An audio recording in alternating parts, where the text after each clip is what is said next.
بسم اللہ الرحمن الرحیم۔ السلام علیکم ورحمۃ اللہ وبرکاتہ۔ حجامہ لگانا یہ نبی صلی اللہ علیہ وسلم کی سنت ہے، اور الحمدللہ بہت خوشی ہوتی ہے یہ دیکھ کر کہ پاکستان میں جگہ جگہ جو ہے حجامہ کا کام عام ہوتا جا رہا ہے، بلکہ یہ ایک پیشے کے طور پر پھیلتا جا رہا ہے۔ یہ دیکھ کر خوشی بھی ہوئی اور افسوس بھی ہوا۔ خوشی اس بات پر ہوئی کہ الحمدللہ طب نبوی کو فروغ مل رہا ہے اور لوگ جو ہے وہ اصل کی طرف آ رہے ہیں۔ معالجین، ڈاکٹر اور حکماء حضرات بھی طب نبوی کو اختیار کر رہے ہیں اور فخر سے اس کا نام لے رہے ہیں، لیکن افسوس اس بات پر ہوا کہ وہ لوگوں کو غلط گائیڈ کر رہے ہیں۔ میں یہ نہیں کہتا کہ ان کی نیت اپنے کاروبار کو فروغ دینے کے لیے وجود بول رہے ہیں، بلکہ میں نے اکثر سے سوال کیا تو میں نے یہی پایا کہ بہت سے معالجین جو ہے وہ ناواقف ہیں۔ ڈاکٹر حضرات اور حکماء حضرات حجامہ لگاتے ہوئے کئی ایسی غلطیاں کر جاتے ہیں جن کی اصلاح کی بہت ضرورت ہے۔ ان میں سب سے بڑی غلطی یہ ہے کہ حجامہ لگاتے ہوئے یہ کہنا کہ یہ حجامہ جسم سے گندا خون نکالتا ہے، اس لیے آپ جو ہے مزید حجامہ لگوائیں۔ یہ انداز، کاروباری انداز جو ہے یہ بالکل بھی جو ہے زیب نہیں دیتا ان بھائیوں کو اور بہنوں کو جو طب نبوی صلی اللہ علیہ وسلم سے علاج کرتے ہیں۔ اس سے بہتر یہ ہے کہ حجامہ کے جو فضائل ہیں اور میڈیکل طور پر جو اس کے فوائد اور نتائج ہیں، اور اسی طرح جو رسول اللہ صلی اللہ علیہ وسلم نے فضیلت بیان کی ہے، صرف اسی کو بتانے پر اکتفا کیا جائے۔ ایسی بات بالکل نہ کی جائے جس کا کوئی وجود نہ ہو۔ ہمارے جسم میں کوئی گندا خون نہیں ہے، بلکہ اللہ تعالیٰ نے ہمارے جسم میں ایسا حفاظتی نظام رکھا ہے کہ سب سے زیادہ ہمارے خون کی حفاظت ہوتی ہے، اور خون کے اندر اگر بالفرض کوئی جراثیم وغیرہ کچھ چلے بھی جاتا ہے تو جسم کا ایسا مدافعتی نظام ہے اور جسم کی آٹو شفا کی ایسی مشینری ہے جو فوراً اس کے ساتھ جو ہے نپٹتی ہے اور اسے خون سے نکال باہر کر دیتی ہے۔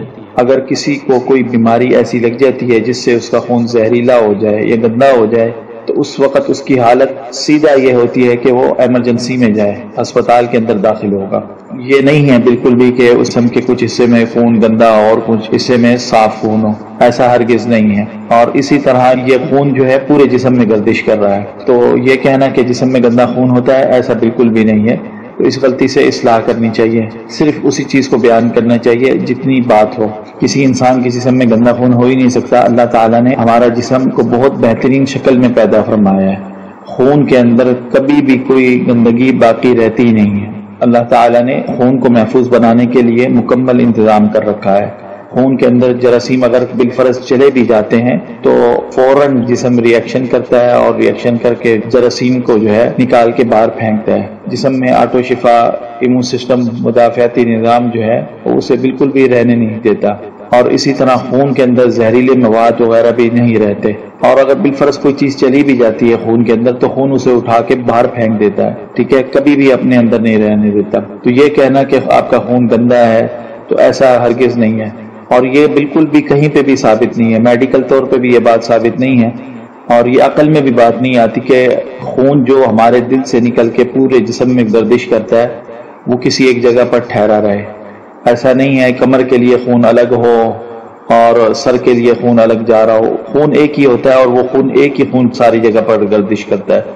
اگر خون میں جراثیم چلے جائیں یا زہریلے مواد چلے جائیں تو پھر خون جو ہے وہ ایسا گندا ہو جاتا ہے، ایسا ہو جاتا ہے کہ انسان میں بالکل جسم میں طاقت نہیں رہتی، ٹھیک ہے، اس کی دل کی دھڑکن تیز ہو جاتی ہے، سانسوں کی پرابلم شروع ہو جاتی ہے اور فوراً ایمرجنسی میں لے کے جانا پڑتا ہے، ٹھیک ہے۔ تو اور میڈیکل فیلڈ میں ایسی بیماریوں کو جو ہے جس کا خون گندا ہو جائے یا زہریلے مواد چلے جائیں اس حد تک کہ جسم بھی جو ہے کو ختم نہ کر سکتا ہو، تو ایسی حالت میں جس مریض کو جو بیماریاں لگتی ہیں اس کے مختلف اسٹیج ہیں، جن میں سپٹیسیمیا ہے، سپسس ہے، بیکٹیریمیا ہے، ٹھیک ہے، یہ وہ بیماریاں ہیں جن کے اندر جو ہے خون بدبو زدہ ہو جاتا ہے، جراثیم والا ہو جاتا ہے، زہریلا ہو جاتا ہے، اور پھر اس کے آگے اسٹیج ہیں، 3 اسٹیج ہیں اس کے، اور جو ہے آخری اسٹیج کے اوپر اس کا انسان جو ہے نا بس کہنے کے مرنے کے قریب پہنچ جاتا ہے۔ جو ہے آخری اسٹیج والا مریض جو ہے زیادہ دیر تک زندہ نہیں رہتا اور اس میں چلنے پھرنے کی سکت بھی باقی نہیں رہتی جو ہے نا، اور وہ بالکل جو ہے اپنے ہوش آواز کھو دیتا ہے۔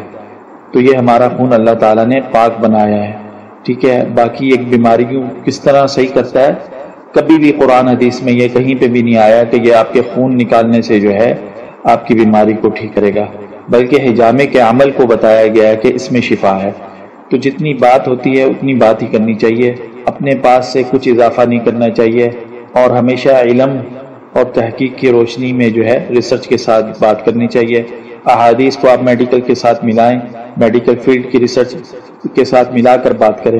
آج اگر خون کا کسی انسان کا ایک قطرہ لے لیا جائے اور اس ایک قطرے کے اوپر تحقیق کی جائے تو اس سے پوری ہسٹری نکل آتی ہے، انسان کے پورے جسم کا پتہ لگ جاتا ہے، ٹھیک ہے۔ تو یہ کس طرح ہو سکتا ہے کہ آپ یہ کہیں کہ یہ خون گندا ہے؟ ایسا بالکل نہیں ہے۔ تو بہرحال طب پڑھنی چاہیے اور طب کے ساتھ ہی بات کرنی چاہیے، اور یہ پیشہ اچھا ہے الحمدللہ، ہجامے کو فروغ دینا چاہیے، لیکن کبھی کسی کو یہ نہیں کہنا چاہیے کہ آپ جو ہے نا اگلی دفعہ دوبارہ ہجامہ لگوائیں، آپ کا خون گندا ہے، آپ کا خون فاسد ہے۔ تو یہ فاسد خون کسی بھی انسان کے اندر نہیں ہوتا۔ اس کی جو ہے اگر ہم تفصیل میں جائیں گے تو بات بہت لمبی ہو جائے گی۔ نہ میڈیکل اس کی جو حمایت کرتا ہے اور نہ ہی جو ہے طب الہی اور طب نبوی اور جسم کی فنکشنز جو ہے اس کی حمایت کرتے ہیں۔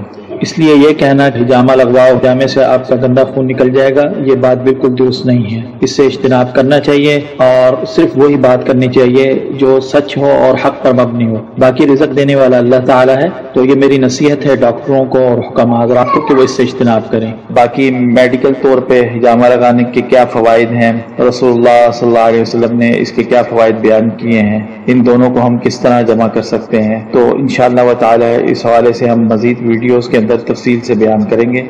فی الوقت صرف اتنا سمجھنا ضروری ہے کہ گندا خون نہیں ہے، اور اپنے کاروبار کو پھیلانے کے لیے یہ کہنا کہ آپ کا خون گندا ہے تو آپ بار بار ہجامہ لگائیں، یہ بات بالکل بھی درست نہیں ہے۔ اس سے اجتناب کرنا چاہیے۔ اللہ تعالی ہم سب کو اس کی توفیق دے، آمین۔ السلام علیکم ورحمۃ اللہ وبرکاتہ۔